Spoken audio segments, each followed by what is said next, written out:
حضرت ام سلمہ ام المومنین رضی اللہ تعالی عنہا بیان فرماتی ہیں کہ ایک دن حضور تاجدار کائنات صلی اللہ تعالی علیہ وسلم میرے گھر تشریف لائے اور آپ نے فرمایا ابھی کوئی میرے پاس نہ آئے، کسی کو اجازت نہیں ہے کہ میرے پاس آئے۔ ام المومنین حضرت ام سلمہ رضی اللہ تعالی عنہا بیان فرماتی ہیں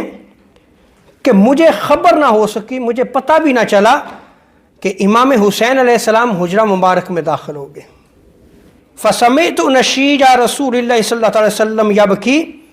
میں نے سنا کہ حضور تاجدار کائنات صلی اللہ علیہ وسلم رو رہے ہیں، اور میں نے رونے کی آواز کو سنا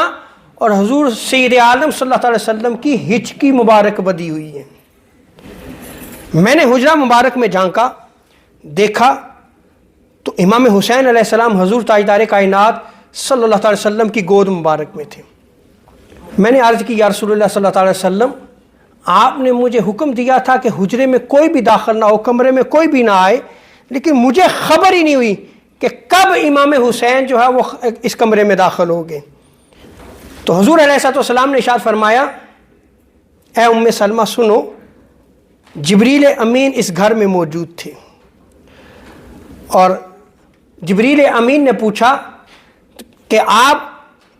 اس حسین سے محبت کرتے ہیں؟ تو حضور سید عالم صلی اللہ علیہ وسلم نے فرمایا، ہاں میں اس پیارے بیٹے حسین سے محبت کرتا ہوں۔ جبریل امین علیہ السلام نے کہا، یا رسول اللہ، آپ کے بعد آپ کی امت آپ کے اس بیٹے کو ایسی سرزمین میں شہید کر دے گی جسے کربلا کہا جاتا ہے، اور جبریل امین وہ مٹی بھی لائے ہیں۔ اور ایک اور روایت میں آتا ہے کہ پھر حضور سید عالم صلی اللہ تعالی علیہ وسلم صحابہ کی مجلس میں تشریف لائے، اور اس مجلس میں حضرت ابو بکر صدیق رضی اللہ تعالی عنہ اور حضرت عمر فاروق رضی اللہ تعالی عنہ جیسے جلیل القدر صحابہ موجود تھے۔ صحابہ نے عرض کی، یا رسول اللہ، آپ زاروں قطار رو رہے ہیں اور آپ کے دست مبارک میں مٹی بھی ہے، معاملہ کیا ہے؟ تو حضور علیہ السلام نے ارشاد فرمایا، سنو،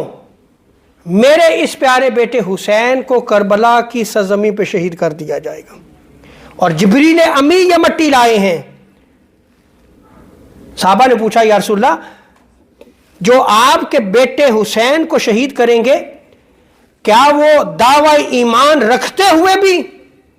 آپ کے اس پیارے بیٹے کو شہید کر دیں گے؟ حضور نے ارشاد فرمایا، ہاں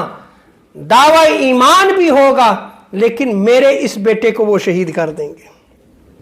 اور امام ذہبی فرماتے ہیں کہ اس کی سند صحیح ہے، یعنی وہ لوگ